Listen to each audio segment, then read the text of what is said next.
Good morning बच्चों। आज अपन पढ़ेंगे स्टार टोपोलॉजी। लास्ट वीडियो में हमने पढ़ी बस टोपोलॉजी और रिंग टोपोलॉजी। आज ये टोपोलॉजी उन्हीं टोपोलॉजी की तरह है, that is arrangement of nodes in networking. जैसा कि आपको स्क्रीन पे दिखाई दे रहा है, स्टार टोपोलॉजी में क्या है कि एक सेंटर हब होता है, एक सेंटर सर्वर होता है, जिससे उस हब को क्या बोलते हैं, सर्वर बोलते हैं, जिससे सारे कंप्यूटर केबल के द्वारा कनेक्ट रहते हैं।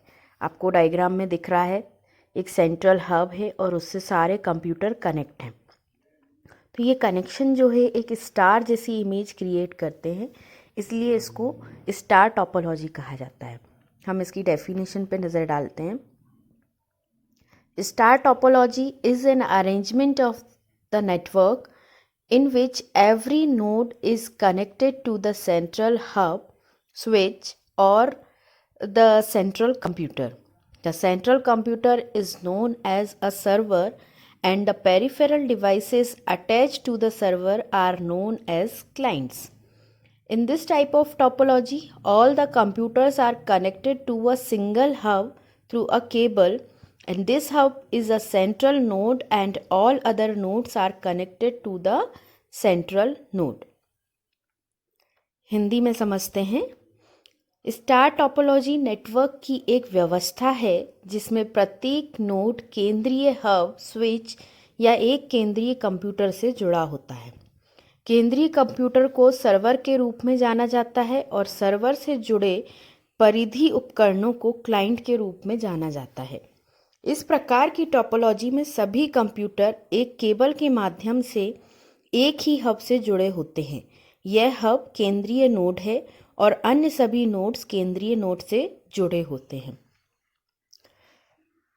एक सेंट्रल हब जो है वो कुछ भी हो सकता है वो हब हो, स्विचेस हो, या एक कंप्यूटर सिस्टम हो जिसे हमने सर्वर बनाया हो और उस सर्वर से सारे कंप्यूटर्स कनेक्ट रहते हैं। जो सेंटर में कंप्यूटर रहता है जिससे सारे कंप्यूटर कनेक्ट हैं, उस कंप्यूटर को हम सर्वर बोलते हैं और जितने भी सिस्टम उससे कनेक्ट हैं या डिवाइसेस उससे कनेक्ट हैं उनको हम क्लाइंट कहते हैं।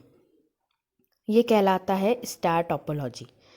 अब इस टोपोलॉजी में आप थोड़ा सा देखेंगे डायग्राम में तो आपको अपने आप ही समझ में आ जाएगा कि इसके एडवांटेज और डिसएडवांटेज क्या हो सकते हैं, क्योंकि हम बस और रिंग टोपोलॉजी पढ़ चुके हैं।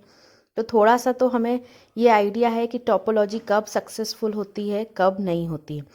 सबसे पहले हम इसके फीचर्स के बारे में बात करते हैं, फिर एडवांटेज और डिसएडवांटेज समझेंगे।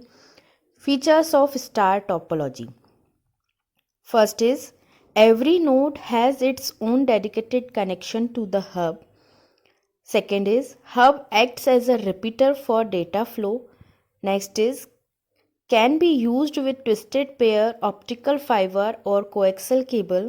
Next is each device required only one port, that is to connect to the hub.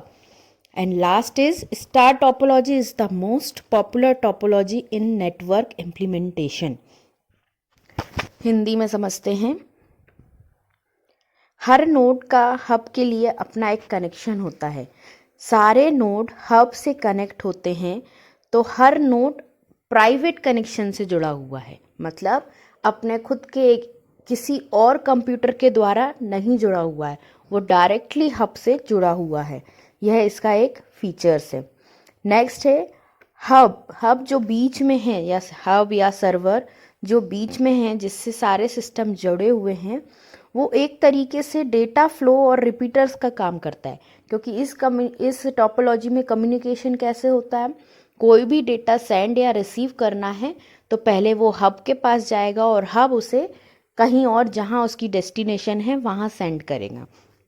तो हब क्या है, डेटा फ्लो का काम करता है। ये एक रिपीटर की तरह एक्ट करता है कि डेटा लेता है, मैसेज लेता है और फॉरवर्ड करता है। तो hub acts as a repeater for flow of data. Optical fibre या कोएक्सियल केबल का इस्तेमाल करते हैं हम इसमें। जो केबल्स हमने चैप्टर नंबर 1 में पढ़ी हैं, नेटवर्किंग में जो केबल्स यूज़ होती हैं, उन्हीं केबल का उपयोग हम स्टार टोपोलॉजी में करते हैं। नेक्स्ट इज इसमें हर डिवाइस को कनेक्ट करने के लिए एक पोर्ट की आवश्यकता होती है। इनपुट आउटपुट पोर्ट क्या किसे कहते हैं, जहां हम कनेक्शन करते हैं। जैसे आपने अपने सीपीयू के पीछे माउस की पिन लगाने के लिए या पेन ड्राइव की पिन लगाने के लिए एक स्पेस होती है, उसको हम इनपुट आउटपुट पोर्ट कहते हैं। तो हर हर कनेक्टिविटी के लिए, हर चीज़ के लिए एक प्लेस होती है जहाँ पे उसे हम लगाते हैं, वो पोर्ट होता है। तो हब से कनेक्ट करने के लिए भी हर डिवाइस में हमें एक पोर्ट की आवश्यकता होती है, जो कि डिवाइस में इनबिल्ट आती है। और नेक्स्ट इज स्टार टोपोलॉजी, सबसे ज़्यादा लोकप्रिय टोपोलॉजी है क्योंकि ये एक सेंट्रल हब से डायरेक्टली कनेक्ट रहती है। अब हम इसके एडवांटेजेस की बात करते हैं। Advantages of star topology, first is efficient trouble shooting. Troubleshooting is quite efficient in star topology as compared to bus topology. In bus topology, the manager has to inspect the kilometers of cable. In the star topology, all the stations are connected to the centralized network. Therefore, the network administrator has to go to the single station to troubleshoot the problem. Next is network control. Complex network control features can be easily implemented in the star topology. Any change made in star topology are automatically accommodated. Next is limited failure. As each station is connected to the central hub with its own cable, therefore failure in one cable will not affect the entire network. Familiar technology. Star topology is a familiar technology as its tools as cost effective, easily expandable. It is easily expandable as new station can be added to the open ports on the hub. Cost effective. Star topology networks are cost effective as it uses inexpensive coaxial cable. Next is high data speed. It supports a bandwidth of approx 100 Mbps. Ethernet 100 base T is one of the most popular star topology network. Hindi में समझते हैं star topology के फायदे। पहला है कुशल समस्या निवारण। बस टोपोलॉजी की तुलना में स्टार टोपोलॉजी में समस्या निवारण मतलब प्रॉब्लम सॉल्विंग काफ़ी आसान है, क्योंकि बस टोपोलॉजी में यदि कोई फॉल्ट होता है तो फॉल्ट ढूंढने वाले को जितने किलोमीटर तक केबल बिछी हुई है, बैकबोन है, उतने किलोमीटर तक जाके उसको चेक करना पड़ता था कि कहाँ प्रॉब्लम है। लेकिन स्टार टोपोलॉजी में क्या है, सारे सेंट्रल हब से जुड़े हुए हैं सारे क्लाइंट्स, तो जो सिस्टम हमारा बंद है हम बस उसी को जाके चेक करेंगे कि प्रॉब्लम क्या है, और केवल उसी की केबल चेक करेंगे कि कहीं केबल में तो प्रॉब्लम नहीं है। तो इसमें प्रॉब्लम सॉल्विंग आसान है। नेटवर्क नियंत्रण। स्टार टोपोलॉजी में जटिल नेटवर्क मतलब जो कॉम्प्लेक्स नेटवर्क है उसे हम आसानी से मैनेज कर सकते हैं। नेक्स्ट इज सीमित विफलता, मतलब कि सब एक सेंट्रल हब से जुड़े हुए हैं। यदि एक आध हमारा सिस्टम बंद भी होता है तो बाकी सिस्टम एज इट इज़ चलते रहते हैं। रिंग टोपोलॉजी में क्या था कि एक सिस्टम बंद तो पूरा नेटवर्क बंद हो जाता था, क्योंकि वो सारे एक दूसरे से जुड़े हैं। लेकिन यहाँ पे क्या है कि सारे एक सेंटर हब से जुड़े हैं, तो ये नेटवर्क बंद कब होगा, जब हब में कोई प्रॉब्लम आ जाएगी। यदि हब ही बंद हो गया या उसमें कोई फॉल्ट आ गया तब सारे सिस्टम बंद होंगे। लेकिन यदि एक भी सिस्टम बंद होता है तो बाकी सिस्टम चलते रहते हैं। ये पूरी टोपोलॉजी डिपेंड ऑन हब, ये पूरी टोपोलॉजी हब पे डिपेंड है। तो हब यदि ओके है तो सारे सिस्टम चलते रहेंगे, और एक आध सिस्टम खराब भी होता है तो ये हमारी जो टोपोलॉजी है वो रुकती नहीं है, चलती रहती है।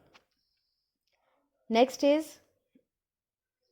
परिचित तकनीक। स्टार टोपोलॉजी एक परिचित तकनीक है क्योंकि इसके उपकरण लागत प्रभावी नहीं है। इसमें हमें सिर्फ एक हब चाहिए, एक पोर्ट चाहिए जिससे हब से कनेक्ट करते हैं, और केबल चाहिए। इसलिए ये सारी जो टेक्निक्स इसमें यूज़ हो रही हैं ये फैमिलियर टेक्निक्स हैं। आसानी से विस्तार करने योग्य। इसमें हम नया कंप्यूटर जोड़ना आसान है, क्योंकि हम इसमें कैसे कंप्यूटर जोड़ते हैं, डायरेक्ट जोड़ते हैं, पॉइंट टू पॉइंट लिंक है, तो आराम से हम कितने भी कंप्यूटर इसमें जोड़ सकते हैं। बट हाँ, ज़्यादा कंप्यूटर जुड़े होंगे तो स्पीड पे फ़र्क पड़ता है नेटवर्किंग के। लागत प्रभावी, इसमें हम कोएक्सियल केबल और ट्विस्टेड पेयर केबल को यूज़ करते हैं, और इसलिए ये केबल्स थोड़ी सी सस्ती हैं, तो ये कॉस्ट इसकी कम हो जाती है। नेक्स्ट इज उच्च डेटा स्पीड या गति, तो ये है डायरेक्ट कनेक्ट है हब से, इसलिए स्पीड अच्छी देती है, अप टू 100 Mbps तक, और यह एक सबसे लोकप्रिय टोपोलॉजी में से भी एक है, यह इसके फ़ायदों के कारण। अब हम बात करते हैं disadvantages of star topology. First is a central point of failure. If the central hub or switches goes down, then all the connected nodes will be not able to communicate with each other. मैंने आपको बताया यदि central hub failure हो गया तो पूरी networking failure हो जाएगी, क्योंकि ये पूरी topology depend on central hub only. Cable, sometimes cable routing becomes difficult when a significant amount of routing is required. Sometimes it will be difficult, not always. Next is performance is based on the hub that it depend on its capacity. पूरी इस topology की speed depend on the central hub only, यह इसका एक disadvantage है। Next is cost, इसकी installation cost high है, मतलब इसको करवाना हाई है, मेंटेनेंस हाई नहीं है, इसका इंस्टॉलेशन कॉस्ट हाई है, यह एक इसका डिसएडवांटेज है। हिंदी में समझते हैं स्टार टोपोलॉजी के नुकसान। विफलता का एक केंद्रीय बिंदु, यदि केंद्रीय हब या स्विच नीचे जाता है तो सभी जुड़े हुए एक दूसरे से नोड्स के साथ संवाद करने में सक्षम नहीं होते हैं, कम्युनिकेशन नहीं हो पाता है यदि हब हमारा खराब हो गया है तो। केबल, महत्वपूर्ण राउटिंग की आवश्यकता होने पर भी कभी कभी केबल रूटिंग करना मुश्किल हो जाता है। नेक्स्ट इज प्रदर्शन, हब पर आधारित है पूरा प्रदर्शन, जो यह है कि इसकी क्षमता पर निर्भर करता है, पूरी नेटवर्किंग हब पर डिपेंड करती है। और उच्च स्थापना उच्च है, जो लागत स्थापना है वो हाई है, इंस्टॉलेशन चार्ज हाई है। ये थी हमारी स्टार टोपोलॉजी। बेसिक डिफरेंस सारी टोपोलॉजी में है ये कि उनका स्ट्रक्चर कैसा है, लाइक बस में एक सिंगल केबल से जुड़े थे तो वो बस स्ट्रक्चर बना रहा था, रिंग में एक गोल मोशन में जुड़ा हुआ था, फ्लो गोल होता था तो वो रिंग टोपोलॉजी कहलाती थी। स्टार में एक सेंट्रल हब से जुड़े हुए हैं तो ये स्टार टोपोलॉजी है। इसका एडवांटेज ये है कि इसमें डायरेक्ट कनेक्शन है सेंट्रल हब से सर्वर से, तो स्पीड अच्छी देता है, लेकिन ड्रॉबैक ये है कि ये पूरी टोपोलॉजी डिपेंड करती है सेंट्रल हब पे, जैसी हब की कैपेसिटी होगी वैसे ही नेटवर्किंग हमारी काम करेगी। अब नेक्स्ट वीडियो में हम आगे की नेटवर्किंग पढ़ेंगे। आज के लिए इतना ही, आप इसे समझिए, आपको PDF सेंड कर दी जाएगी तो आप उसको याद करिएगा। Thank you.